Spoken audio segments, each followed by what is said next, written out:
Ann Holman's baking again. We've missed that. Our speaker tonight, Greg Denton, I have a brief introduction here, is a visual artist, musician, and educator who has been living in downtown Guelph since 1994. He holds a BFA from the Nova Scotia College of Art and Design and an MFA from the University of Guelph, where he subsequently taught as a sessional instructor in painting for 20 years. His portrait series, Anyone Lived, from the year 2000, depicts 400 citizens of Guelph painted from life over the course of 1 year. The work was exhibited at the Macdonald Stewart Art Center, now the Art Gallery of Guelph, from 2001 through 2002 for the City of Guelph's 175th anniversary, and now resides on the walls of public meeting rooms in Guelph City Hall on loan from the gallery. He was also the inaugural artist for the City of Guelph's Artist in Residence program in 2015, where, to commemorate the 100th anniversary of Colonel John McCrae's poem In Flanders Fields, he painted 100 portraits of veterans, current military personnel, cadets, and citizens sitting in memory of loved ones who served. Greg has also documented changes to the Market Square area from the window of his apartment in the former home of George Sunley, briefly Guelph's second mayor.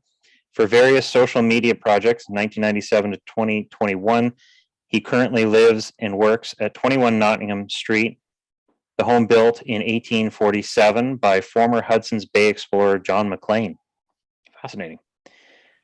Tonight's presentation, Time Past the Commemoration of the Present, in Greg's words, much of my work attempts to capture and document a moment in time. I draw my subjects from my immediate milieu and environment using single session portraits painted from life or time-stamped digital photographs in large ensembles of images recorded over durations of time.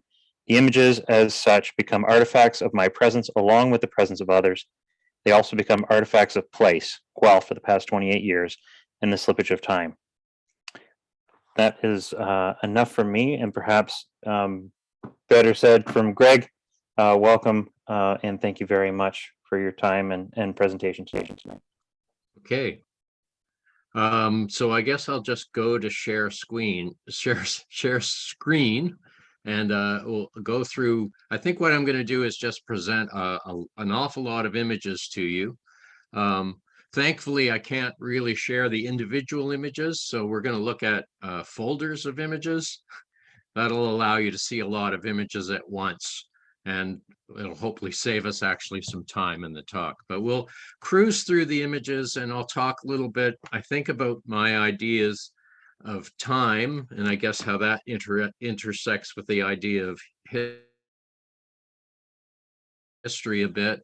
And I think the fact that I'm in Guelph and how it records Guelph history or the Guelph citizenry is kind of incidental to a lot of ideas I'm working with. But I think I'll just go through and present the work and talk about the ideas for each project, and hopefully that will bring enough fodder out that we can maybe have some questions and kind of open things up at the end and talk maybe more specifically about some Guelph specific things with the work, and we'll see how that goes.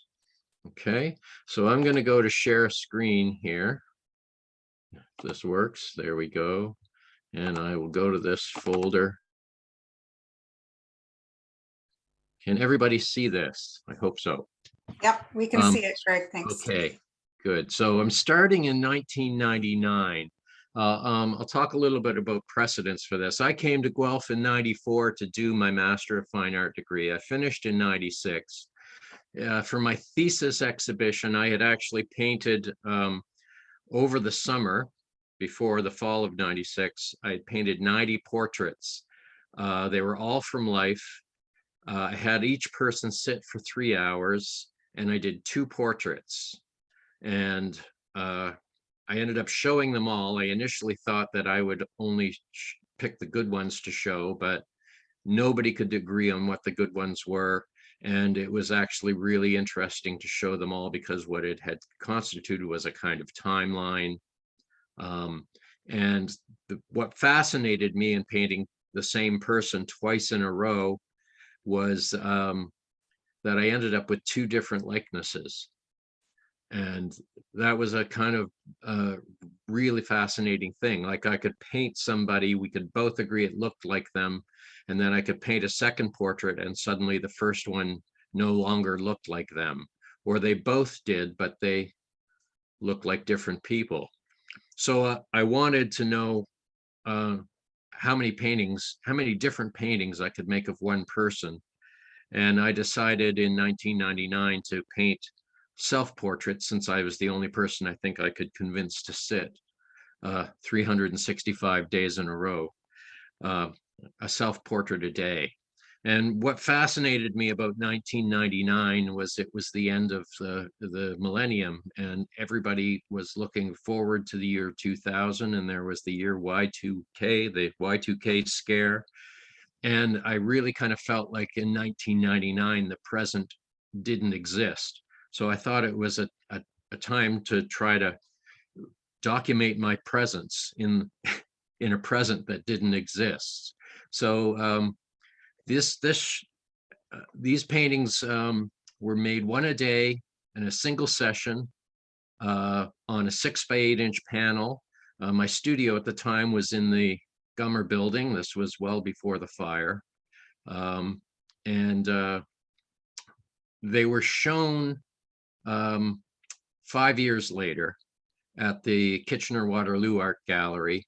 And the last picture down at the bottom, you can see a little installation shot. So each month was formatted as a calendar and hung on the wall as 12 large panels. The four images we see of the self-portraits are March 6th, March 24th. Oh, I think I edited a few out, so I'm not entirely sure.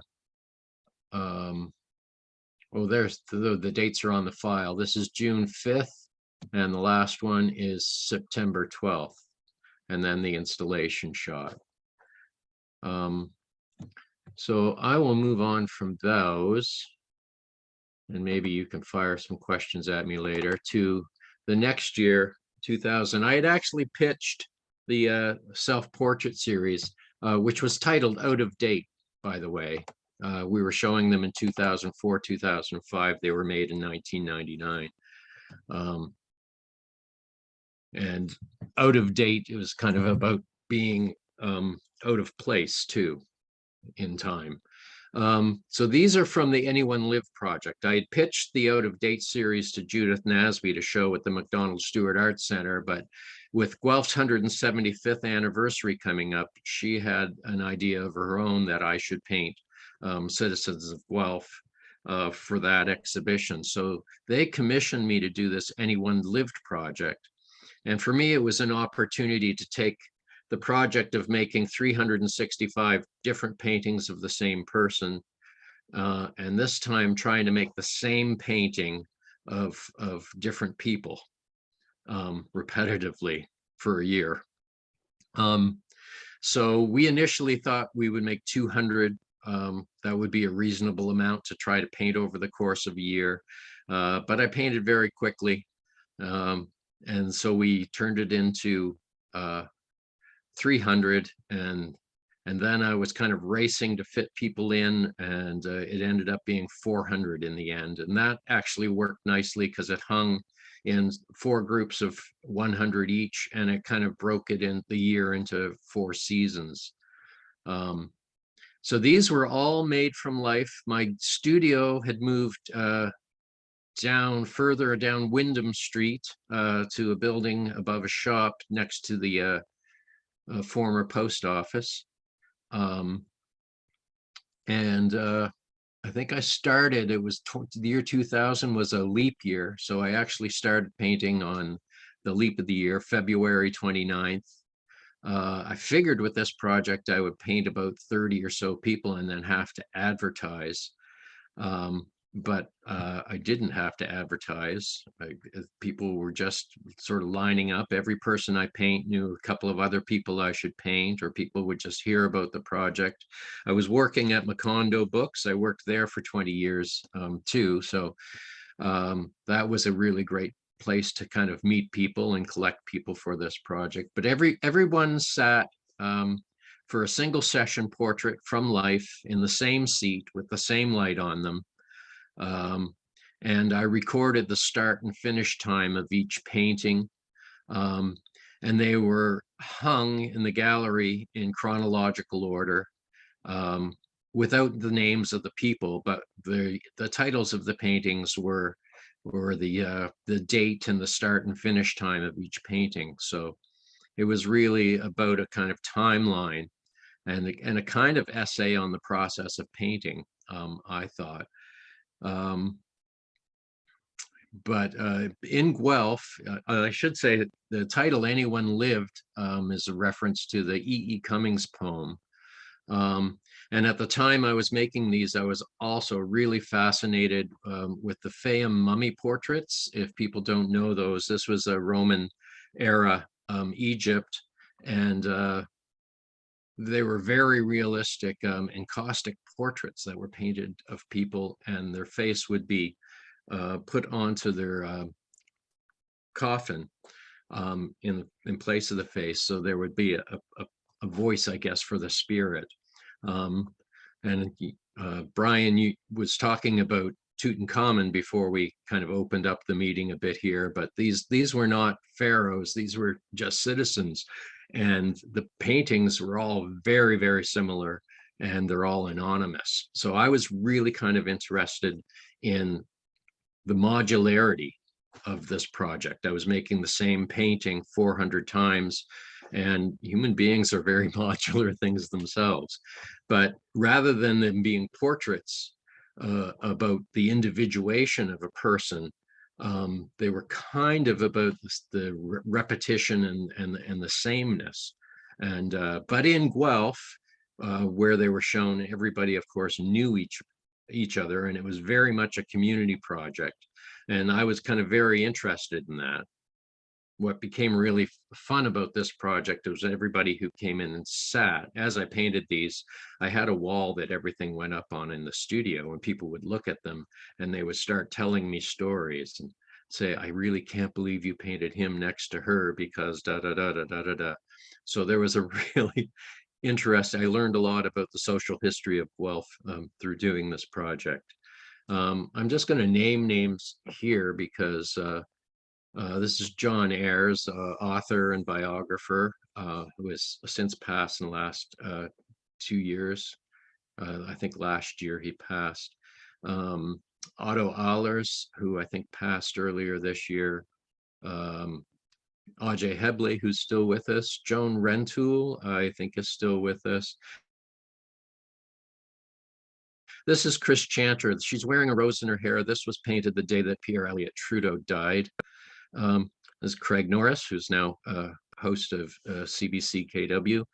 Tom King, Brenda Ahern, owner of one of the owners, I think, of the Stone Store, wearing her Irish hat, and she was kind of fascinated with this process. People would sit when I made the painting face to face with the panel they were being painted on.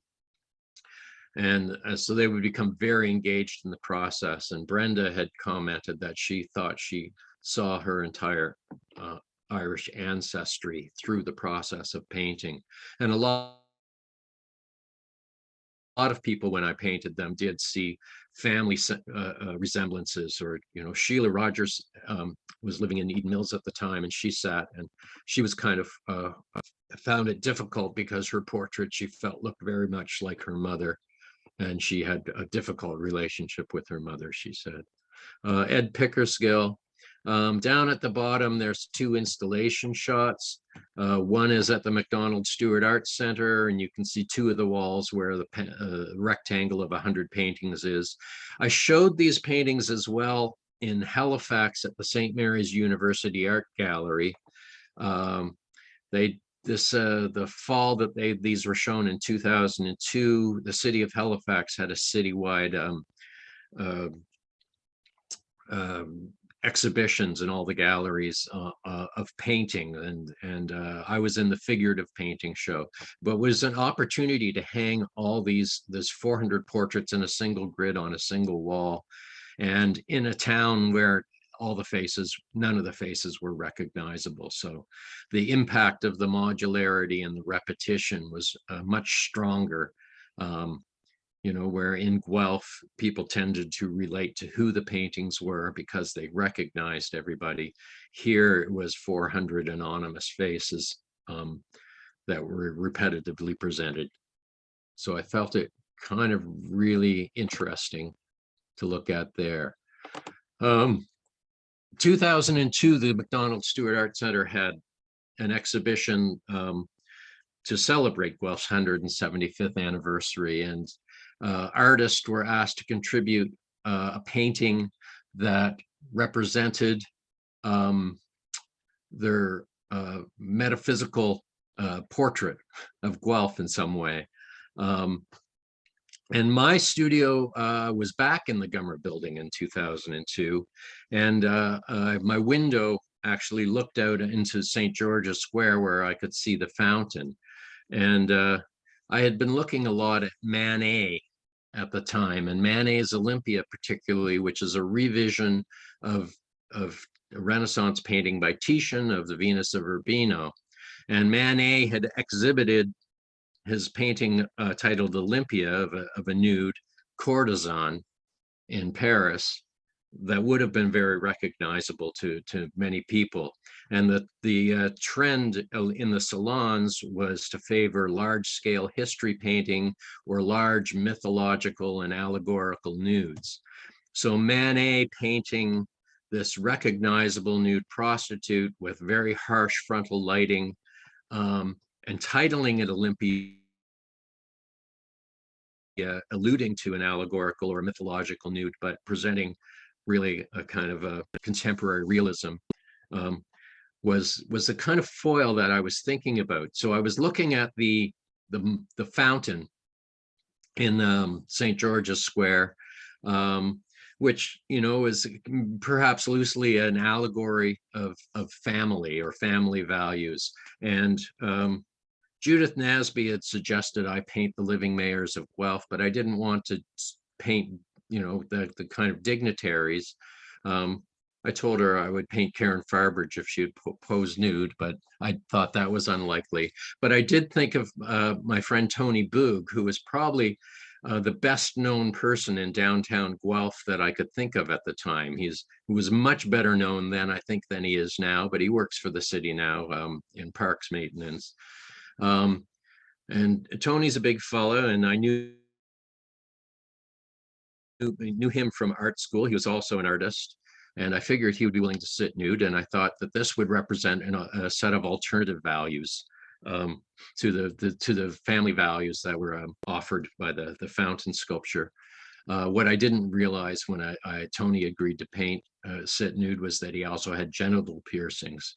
So I made this 5-foot high full frontal nude of Tony with genital piercings. I titled it Fountain in reference to the fountain in St. George's Square, but it's also a reference to Marcel Duchamp's famous upside down urinal, which he titled Fountain.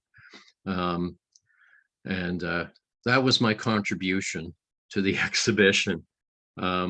And it made an impact because the Echo magazine, the sort of Tri-City cultural magazine, put the painting on the front cover of the week the exhibition opened. They put it on the front cover from the waist up, but when you opened the front cover, the full painting was reproduced in black and white at the head of the table of contents. So a lot of people in Guelph told me they weren't able to have breakfast that morning. I'm going to show a couple of projects that really haven't been formally shown before. This is, hopefully you can see it well enough. This is from a series of drawings I did titled Stopwatch. And because all my other work was kind of durational, the Anyone Lived and the Out of Date self-portrait series, I recorded the start and finish time of them, so you would know how long it took me to make the painting. It would also establish that it was a single painting and a record of a moment in time. I thought it would be really interesting to draw my watch. And so I did these series of drawings of my watch, and I recorded the start and finish time of the drawing. But at some point in the drawing, it took about 15 minutes perhaps for each drawing. This one was started at 12:14 p.m. July 10th, 2003 to 12:22 p.m.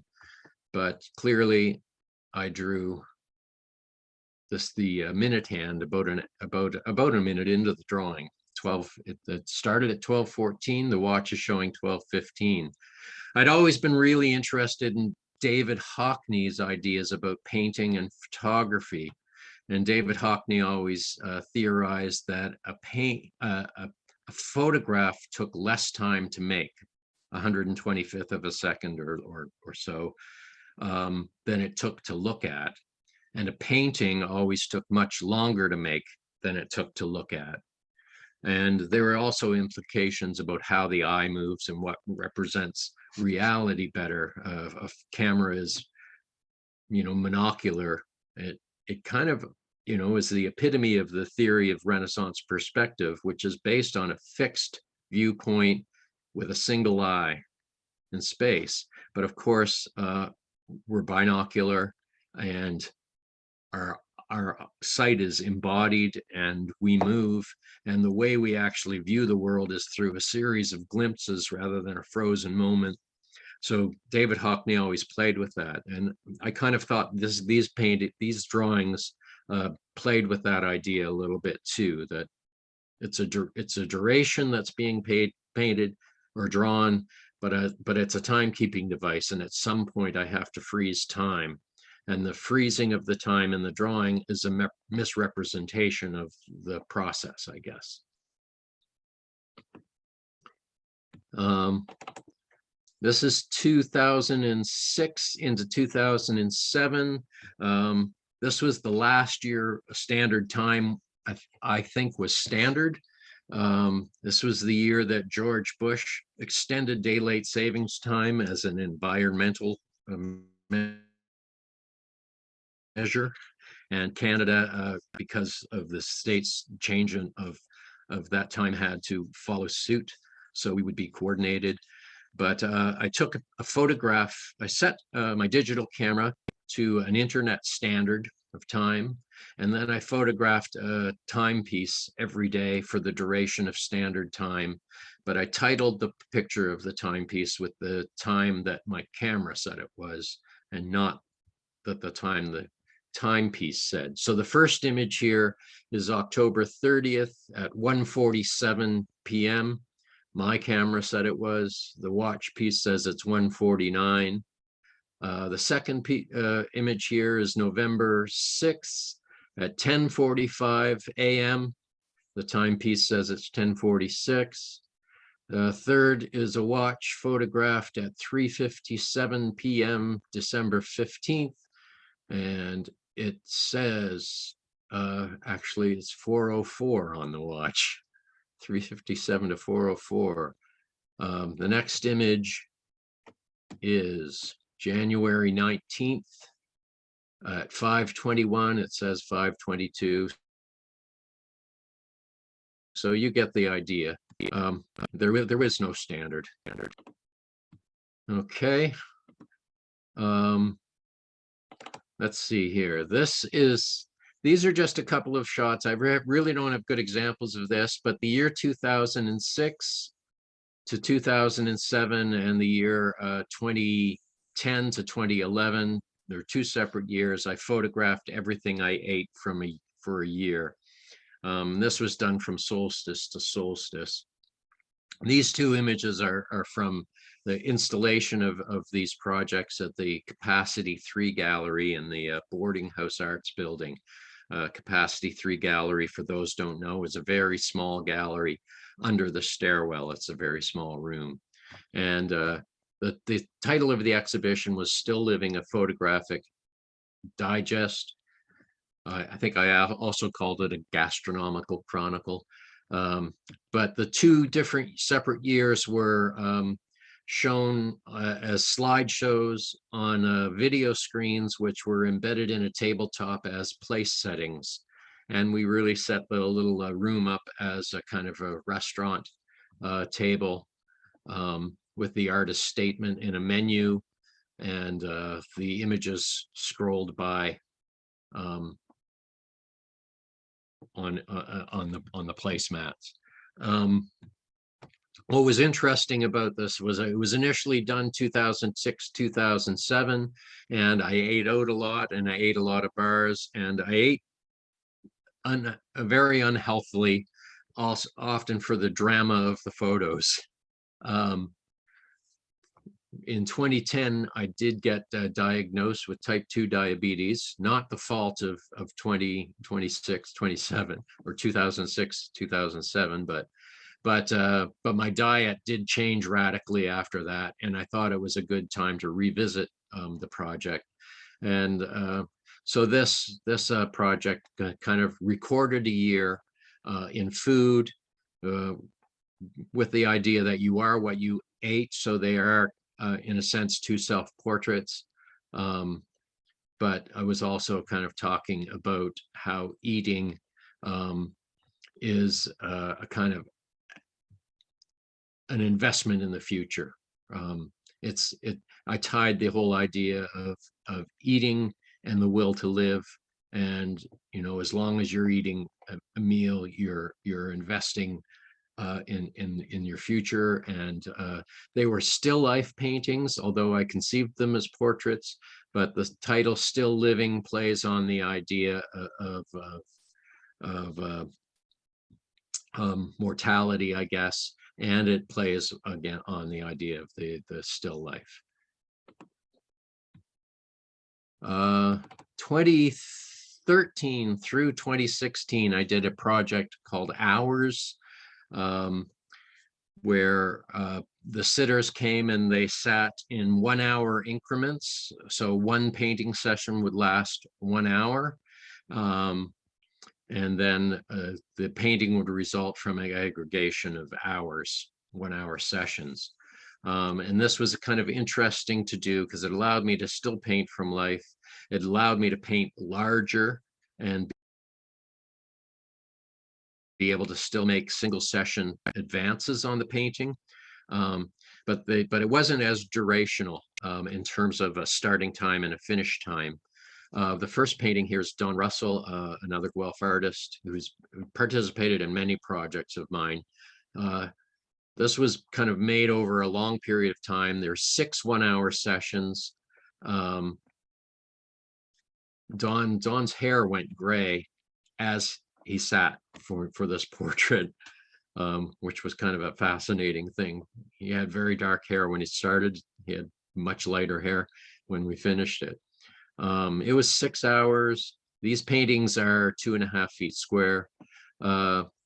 Paige was a high school student I met while teaching a painting workshop through the MAID program. And that was some time ago, so she's out of high school now. But this was a painting that I thought was the shortest one. It was 3 hours. It's interesting that it has a much higher degree of finish to it than the 6-hour painting. Wayne Smythe was a 4-hour painting. Robert Enright was a 4-hour painting. Mo Coffey, aka Gary Wickzer, he was a musician and his stage name was Mo Coffey, and everybody knew him in town as Mo. And this painting actually hangs in the front room of the Woolly Pub, where Mo did a regular once-a-month gig, and we lost Mo to cancer in 2016. This painting was painted in October to November, and November 2015, and he died in March 2016. That looks over all the musicians that play where he once played, and his regular first Sunday of the month gig is still ongoing in his name with various musicians who play. And the final one is James Gordon, 5-hour painting. And James used this painting for the cover of his Lucky Jim album of songs. And his song Lucky Jim, I think it was very interesting because this is a very kind of stern looking James, who's usually has a very animated and friendly face, and his song Lucky Jim is kind of about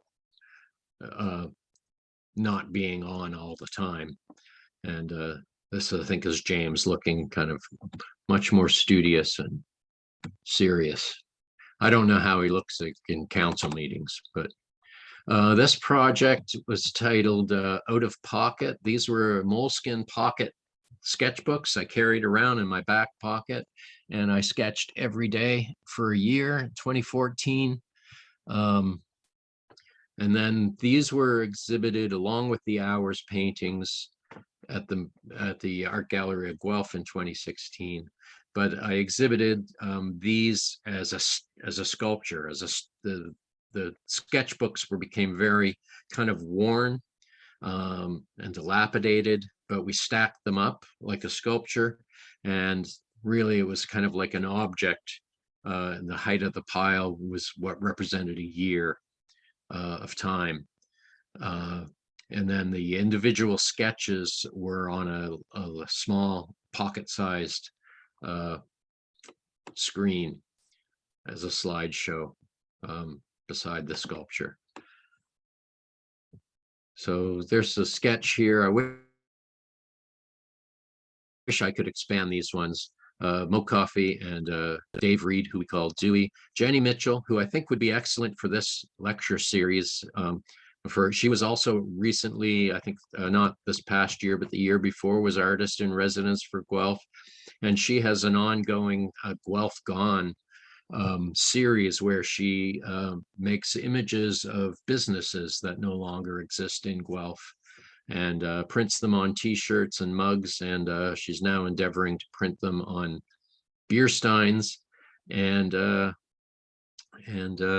think she also is printing them on paper as framed artworks now too. Ron Shoebrook, February 2014, Louise Kratka, that's my Dewey, Dave Reed again, Matthew Reeves, Valerie Senek, Kyle Mackey. Stephen Marr was actually an old high school friend of mine from Truro, Nova Scotia, who is a journalist now. And he has an interesting Guelph tie because he is one of the journalists from Post Media who exposed the Pierre Poutine robocall scandal that elected the Harper government. Rolf Santinga, Paul McLeod, a loved musician who took his own life in 2016, used to play every Monday night at Jimmy Jazz in Guelph, incredible musician. Bin 23 recently closed after 17 years, and this sketch was done. Gus, who was one of the co-owners, hosted a party in Caledon every year as a customer appreciation. There were huge parties, and this drawing was done at one of their Bin 23 parties. This is a drawing of Nancy Giovanelli, owner of Macondo Books, where I worked for 20 years. Gregory Pepper, another artist and musician in town, Lois Cherry, and Beverly Nuttall, another friend of mine. So these were all done in the sketchbook, but they were also posted to social media each day as they were done. And not only the day the sketch was done, but the location. And a lot of these were done in cafes and restaurants and bars and other locations downtown where people would gather. Boom. And this brings us to 2015. I'm just checking my time here. When I was an artist in residence, 2015 was the 100th year anniversary of John McCrae's poem In Flanders Field. Artists were asked to submit a proposal. I proposed that I paint 100 portraits on a green background of people wearing poppies. So it hung together as a grid. It would constitute a green poppy-filled field. So it would be a poppy field. I would also get people who were veterans, current military, or cadets, or people that were going to sit in memory of a loved one who they lost in the war, who served. And it was a fascinating project. These were 8 by 10-inch panels. They were all painted from life in a single session over the course of 2 months. I think I started July 6th and ended on September 9th. So that was a lot of painting to do over 2 months. And it was great. I painted the portraits, but I also photographed each person who sat along with their portrait. And I posted these on social media, along with sharing some of their story. So the first painting is Sitka Dreiber. I want to find my notes just to make sure I'm getting these right. Who was 95 years old when I painted this. She was Rockwood, but very connected to Guelph. And she had worked in intelligence in the Pacific arena, and she would put together photographic dossiers of locations that commandos were before they entered into enemy lines. And she said that she put together a dossier for a soldier who was doing a mission, and she figured she did a good job because he managed to come back alive, and she married him. So I thought that was an interesting story. The second image here, you can see the painting behind him. This is Raymond Farndale. He was 101 years old. He came to sit, and he brought along his scrapbook of the war and his medals. And he was actually an actor on the ships in the Atlantic. He had his scrapbook had the playbills and programs from the plays he did, and he was actually cast as Hitler in one of them. His grandkids also called him Poppy, so it was really great to paint Poppy wearing a poppy for the 100 Poppies project. This gentleman is John French Pierce, named after John French, who was the commander-in-chief of British military in First World War. So he was named after that. He was also a centurion. He was 100 years old. And I painted him in the library. I should say that all these paintings were painted in public locations. I painted in the library. I painted in City Hall. I painted in the Guelph Civic Museum. And I painted in the Sleeman Center, or the entrance there between the Quebec Street Mall and the Sleeman Center, and the little foyer there. But John Pierce walked. He was 100 years old. This was a hot day in July that I painted him. It was July 18th, and he walked in this suit to his portrait sitting at 100 years old. I thought that was fascinating. The next image is Earl Setter. He was a Juno Beach D-Day veteran. He was 93, I believe, when I painted him. When I called him up to make the appointment, he was working in his garden, and he drove himself to his sitting. But he survived landmines and strafing from the Luftwaffe and artillery fire crossing Juno Beach. He says he made it all the way into Belgium, and then he was bedrolled in an old barn, and some shrapnel came through a crevice in the wall, and he got wounded in the foot. And all the other soldiers, he said, you know, they accused him of shooting himself in the foot so he could get a trip home. And he said his only other injury in the war was when he was working in a warehouse, and he turned left when he should have turned right, and he walked into a shelf and broke his nose. But he was an interesting character. This is Myrtle Hamilton down here. She enlisted at the age of 18 when she was as a Calgarian, and she was shipped to Guelph when the Royal Canadian Air Force had actually taken over the Guelph University of Guelph campus as a training center. So she did her basic training here in Guelph in the Air Force. I think they were training wireless operators and cooks for the Air Force there. The next image is Evan Ferrari, and Evan was really interesting. I think Evan's here watching tonight, but Evan posed with a picture of his father, who was actually an Italian soldier.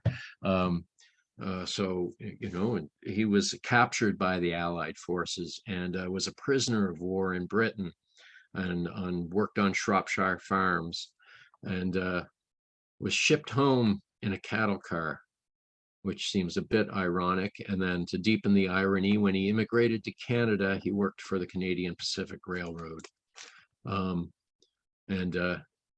Having served 6 years in a prisoner of war camp, he told the family they weren't ever going to go camping. He said he had done 6 years of camping. He thought that was enough. I hope I'm getting all this right, Evan. You can let me know later.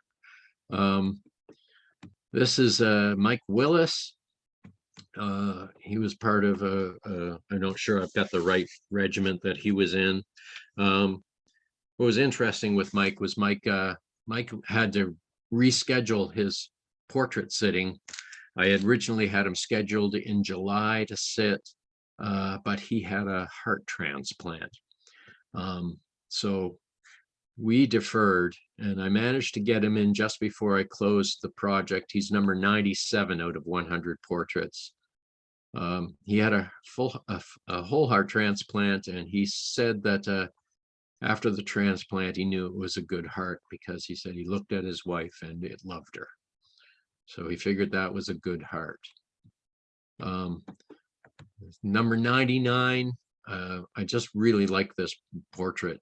It's Cliff Hannigan, and he was a young 18-year-old on the front lines going into Holland, not Nazi-occupied Holland. But I felt that painting really, really worked out in it beautifully. It's kind of funny. Maybe I have to do 100 to get one that I really, really like. But that was a wonderful portrait. And then number 100 in the series is Bill Weingard. I think people here probably know Bill Weingard. But he was, I think, one of the youngest naval officers in Canadian history. He was a coder on ships during the Battle of the Atlantic from 1942 to 45. When he got out of the Army, he enrolled at the U of T and studied metallurgy, and then he taught at U of T. In 1967, he came to Guelph and became president of the University of Guelph. Actually was very instrumental in turning it from a collection of colleges into the university. And Weingard Walk, one of the main pedestrian thoroughfares through the campus, is named after him. When he retired from the university, he entered politics, and he was member of parliament for Guelph. And he was also secretary to the Ministry of State and served as a cabinet minister, as the Minister of Science as well.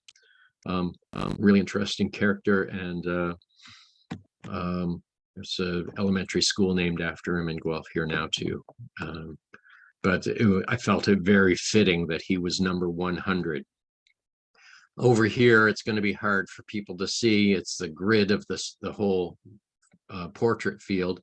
And I should mention that when you hung this field of green up on the wall, the space between the paintings actually made it a field of white crosses as well. So it was a kind of really nice foil for the 100th anniversary of in Flanders Field. John Pierce French, I should also mention, was born in May 1915. That's the same month that John McCrae penned the Flanders Field poem. Boom. And now let's see. I'm going to go to these images. These were a follow-up to the Hours paintings. These were done 2017 through 2018. They're a little bit smaller. Instead of 2.5 feet square, they're 2 feet square. It's a little more colorful. I call these the red-blue paintings. They were made the same process as the Hours paintings. They were made in 1 hour increments. I don't have the information on here about these, the date and time. I have it, it's on file somewhere, but I moved recently, and so I don't have easy access to it. But this is Shane Phillips, Kia Iverson, owner of the Common Cafe downtown, Scott Nightingale. He's a musician, a friend, a really interesting character, also the chef at the Atmosphere Cafe, and Sarah Steves. These ones I had people sit 1 hour at a time. They chose their own wardrobe, but the only stipulation was I wanted them to wear red. And I painted them on a cerulean blue background, which very much is similar to a blue screen. It's color chosen for blue screen filmmaking for special effects. They film you against a blue screen and then they can drop in another background. But the blue screen, the reason they choose blue and green screens is for the contrast to human flesh.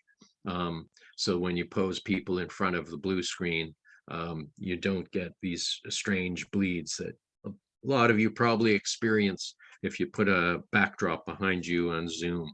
You get those strange kind of dropouts and things. So the blue screen helps to counteract that, so you don't have the background showing through your face. But also it kind of represented nowhere for me.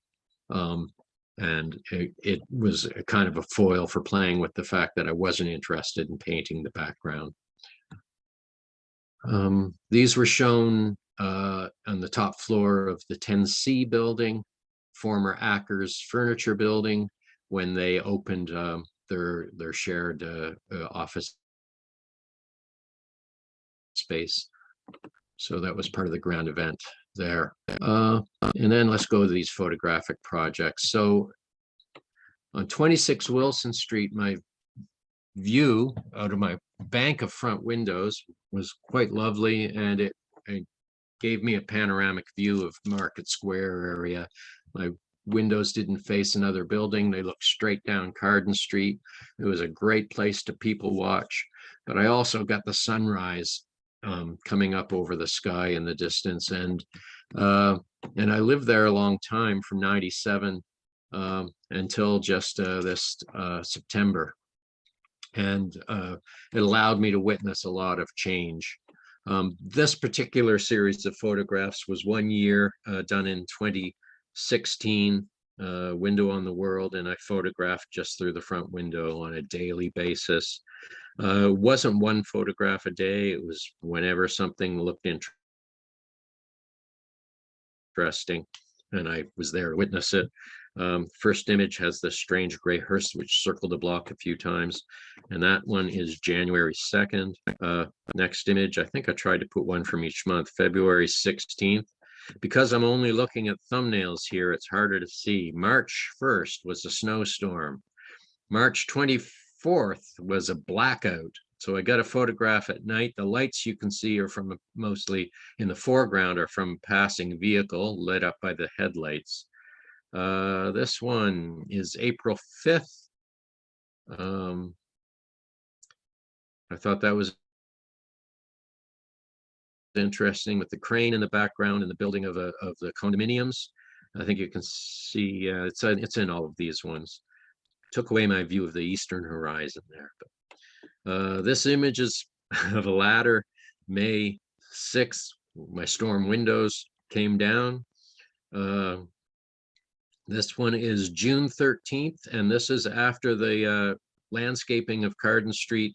They're actually putting in the bank of trees along Carden Street this day. This paint, this one is July 8th. There's a street closed. I'm not sure why that day, but the next image is August 20th, and you can see the streets closed. There's a large gathering. the second largest gathering I think I've witnessed in the market square. And this is the Tragically Hip's farewell concert being broadcast. And you can see the inflatable screen back there. The next image is September, and again, there's the street setup. This is the Guelph Jazz Festival. Let me see. This little thing is in my way. I'll move it. This one, there's a military march here that happened on June or September 24th. First image is a bagpipe marching band, but there's a bank of military vehicles parked back here. And the next image is the same day, but of an artillery vehicle towing some World War II artillery around the corner, or maybe World War I. I'm not sure, but it was interesting to see going around the corner. November 2nd, my storm windows went back up. And this is a snow removal crew on December 29th. 2016. And then I think there's one more bank of images which I'll go through. I gotta move this again. Get at it. This is 2017.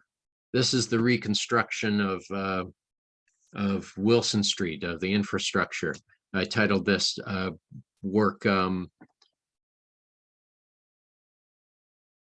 There Goes the Neighborhood, subtitled Fables of the Reconstruction, which is borrowed from an REM album, Fables of the Reconstruction, Reconstruction of the Fables, which I guess was also an allusion to Reconstruction history in America. But I just thought it was an interesting pun to play with. So the first image is groundbreaking, and that was on July 25th. I wish you could see this one better. This is a character like a conductor of a symphony standing on a sewer pedestal here, directing this backhoe or this crane as it dug. So I don't know. There's various images here. I'm not sure what's going on. A lot of them are really, I thought, just interesting moments, interesting looking moments. You can see them laying pipe here. This one is September 5th, where they're paving. Down here is September 15th, where they were getting ready to pave, but I think they were also doing dust control, and they were spreading this lime material, which looked really beautiful. I thought this was a nice image with the person passing by with the carrying the bag of the lime, but there were also some pictures of that. I tried to limit the number of pictures. I'm showing you guys over 100 pictures here. But some points that whole street would look like a Jackson Pollock painting, the way that was laid on. It was quite beautiful. And these, oh no, I'm going to forget what they call them, silvicels. They're laying underneath where the trees will get planted. Often city trees, where they get paved, where the ground gets paved over, the soil gets very impacted, and it is hard for trees to spread their roots. So this allows layers of loose soil to have hard packed soil overtopped, and the trees can lay out their roots a lot easier. So these two pictures are of the silvicels being laid. This is them compacting the soil on top, but with this large vibrating impactor. And they were also kind of making some interesting, I thought, abstract art there. The final image is where the pavement they had met earlier meets the other pavement. And again, it's a really kind of a little beautiful minimalist abstraction and curved line. So that's it. This work was shown when Wilson Street reopened in November. We did a video loop of this in the front window of the Common, and there was a street party, and there were a number of musicians playing. But this was shown as a kind of a screen show, a slideshow of the whole process of the reconstruction during that street reopening event. And I think that's it. So I am going to stop there and be open to questions or comments, I guess, if that's not too crazy Yeah. with 40 some people here. Great, Greg. Thank you very much for that. We do have one question in the chat, and by all means, I think there is a means to raise your hand in Zoom, or you can also type a question in the chat. If you have one for Greg, I'll just start by reading Leanne's question. She thanks you for the great presentation. Notes that prior to photography, portraiture captured images of those who could afford it, which means the common or ordinary folk are missing from art history. Your portraiture is the opposite. Is that deliberate or a coincidence? I would say it is deliberate, and I it begs a question about my relationship to portraiture. Even when I was an art student at the Nova Scotia College of Art and Design is when I started painting portraits, and I had painted a portrait of one of my art history teachers, Marilyn Mackay, and because it was one of my teachers, I was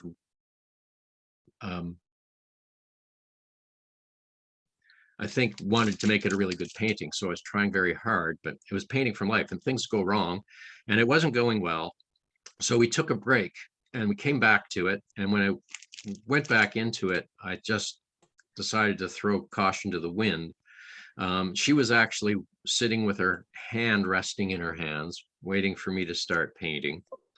And I just picked up a big brush full of cadmium red and made a huge impasto slash across the painting where her mouth was. And then the painting just took off from that. So it ended up looking rather expressionist, but I think I got a likeness. But the result, why it was an important painting for me was because of the response that people made to it. Because people either told me I really got Marilyn in this portrait, or they told me that, or they said, how could you do that to her? And I had difficulty actually with both those responses. And the thought I had and what became my relationship to portraiture was I was using the format of portraiture to learn to paint, or so I thought at that time. But I thought what I was engaged in doing actually was fiction writing.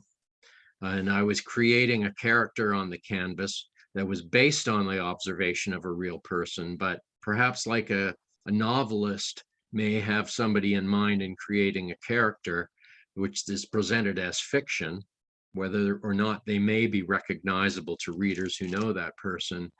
Their role in the novel or in the fiction is as a fictional character.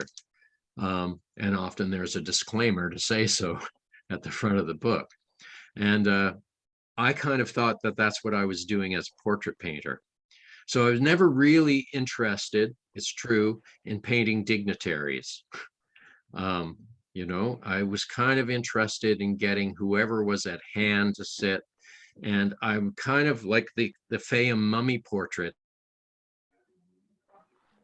that I talked about earlier in reference to the Anyone Live project. What fascinated me about those portraits largely was nobody knew who they were. They were just ordinary citizens, but the paintings survived because they were made on encaustic, and they are kind of incredibly modern looking.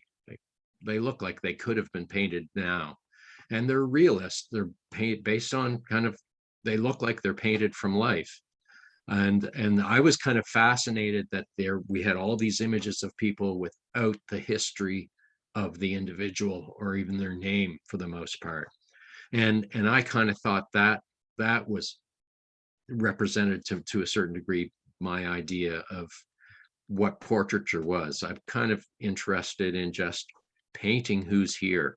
And I'm not interested, I'm giving a presentation to the Historical Society, so it kind of sounds funny to say this, but they're kind of ahistorical in that sense. I'm not interested in somebody who's done something significant. What I'm interested in is kind of the beauty of the insignificance. And it seems like, I don't mean to say that harshly to the people I paint that say that they're insignificant, but that they're present. And their presence should be recorded, if that makes sense. And I can talk for hours. It's unfortunate. So I should let somebody else ask another question rather than go on.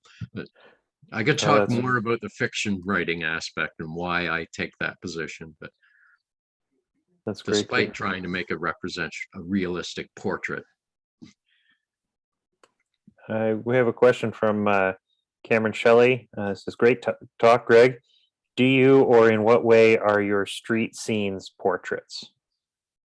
Well, I mean, they're always from my vantage point. So I thought what was interesting when I painted 400 people from Guelph was I was painting them, but it was about my movement through the community. I think one of the comments I made when I was prefacing that work was that I thought I would paint 30 and I painted 400. And there were people from that original 30 people that I never got around to painting because there were so many people. But that project became, centered around me. So it largely is a self-portrait. There are some people that were kind of, thought I should have painted somebody and couldn't understand why I didn't. Because they thought they were integral to the downtown life, but I didn't meet them or I didn't get around to painting them. So, there's a recording of where I was and who I met. So I think the views out the window are also really about where I stand. That was kind of largely about my view of the downtown. So they are self-portraits in that sense. They're from my focal point, looking out. Kevin, can I interject? Cameron Shelley is our speaker in April about his postcards. So welcome, Cameron Shelley. Yes. Cameron's a friend of mine, I should mention. Okay, thanks, Betty. But just to go on from that a little bit further, somebody asked me after I photographed the reconstruction of Wilson Street, the next construction that happened in the neighborhood was a parking garage. And people asked me if I was going to photograph the parking garage, but I said, well, you can't see the parking garage. You can't see the construction from my apartment because my windows face either at the church out the back or down Carden Street. So I didn't photograph the parking garage construction, but, because that wasn't my view, but, I could have gone out to do it, but it wasn't about that. The photographs are largely about where I am. So that I think does make them self-portraits in a sense. That's great. Great, got a couple more questions here. Thank you from Janet Alexander. You painted my dad, Harry Robertson, in your Poppy project, and it was interesting to hear more of what you have done and your thoughts on your work. Some comments of thanks from other folks. Question, do you have a favorite artist, alive or dead, or who are your influences? Oh, heavens. That could be a long list. Perhaps. Yeah. I think clearly there's a range of things in terms of figurative painting. Alberto Giacometti is an important one. Not that my paintings look like his, but the kind of condition under which they're made, because I think it's interesting that I'm taking those photographs, but I don't paint from photographs. I paint from live sittings. So largely, I don't think they're about imagery so much as they are about moments and about perception and about how you can manifest a perception in a material, in paint. So Giacometti is really important. I don't know. There was a book by James Lord and a movie recently made of it a couple of years ago, where James Lord, who was a British art critic and writer, sat for a portrait by Alberto Giacometti. And Giacometti would start with the blank canvas and just start making marks. There is a Giacometti in the collection of the Art Gallery Guelph, by the way. I'm working there these days, and I found it, and I kind of Gregory's love that we have one contact there. information? Contact information? Oh, for me? Yes, because my husband is the treasurer and we have to write a check out for you and Oh, probably deliver it to you along with one of our books. okay. Well, my email address, if anybody wants to contact me, is Okay. Monsieur Denton, MONSIEUR @gmail.com, monsieurdenton@gmail.com. Okay. And I will give you that information. I think we're on an email thread together, and I will send you that information for my address and other contact info. Okay, I think you gave your address at the beginning, but anyway, I will email you just to confirm a time and which book you want from Historical Society, since I have a couple of them here. Okay. Okay, thank you. Okay. Thanks, To Ann. get, if I can return to my Giacometti story briefly, James Lord sat for a portrait for Giacometti. Giacometti would start with a blank canvas, and he would be open to possibilities, but he would, as he progressed, the painting he felt became more and more impossible.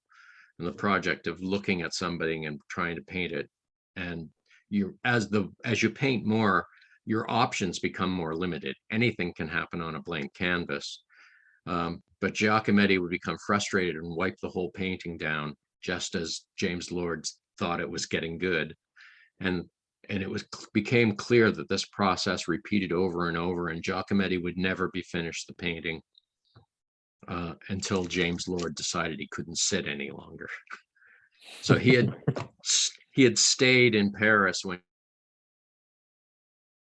he had to return to England. He kept delaying return to England, and then finally he just told Giacometti he couldn't anymore. And so we have a portrait of James Lord.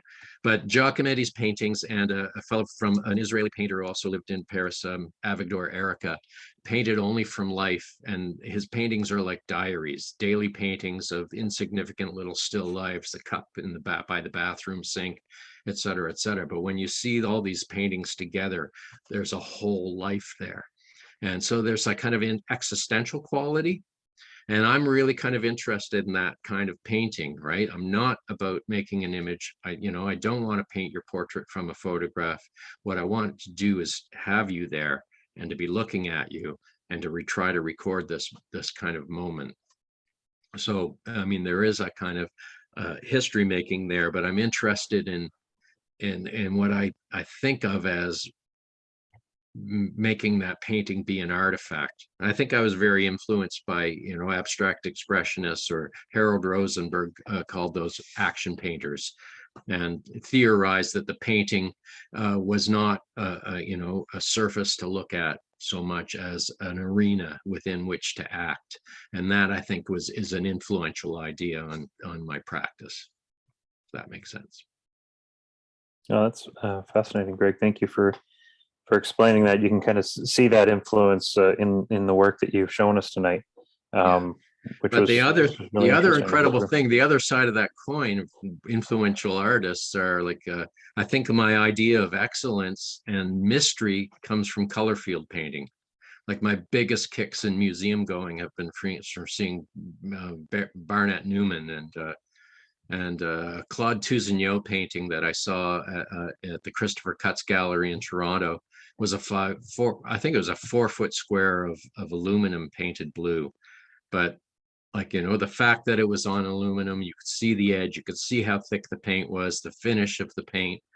There's a famous scene in a movie where Francis Bacon, I think, is with David Sylvester, and they're getting drunk and looking at art on a slideshow, and a Mark Rothko painting comes up, and Barnett Newman blows it off by saying, well, we could go down to the corner, carpet store and get them to roll off so many feet of orange, right? But I don't know, that Claude Tousignot painting, the impact it had on me was, the surface quality, the thickness of the paint, the finish, the fact that it was on aluminum, all these kind of little details were all just so perfect, but it's a conundrum to me how that square of blue can be so right and so look so good when I should just be able to stare at a wall and it be as good, but no way. So I think a lot of my idea of excellence comes from those kind of formal details rather than representational details. If that makes sense. No, thank you. Yeah, I think so. One last comment here from Rob Stark. He says, thanks, Greg, for a splendid insight into your life as an artist. Very diverse and unique, and you didn't even get into your music. He says, thanks to yourself and the Guelph Historical Society. Thank you, Rob. Appreciate you joining us. Yeah. Rob. And happy birthday, Rob. It's Rob Stark's birthday. Happy birthday, Rob. Very good. Well, again, on behalf of the Guelph Historical Society, Greg, I really want to thank you for your time tonight and for taking us through your work. It's fascinating. I'll be certain to check out the next show that you might have at some point. Do you have something on the horizon that folks should check out or be looking for? I don't have anything lined up at the moment. My move has caused me to put my studio in storage. I am doing another photographic project from my new residence, photographing my view from my new residence in the John McLean building.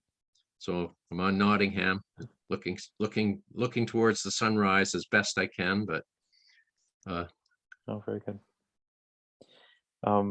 Also, again, thank you, and thank you so much, everyone, for joining us.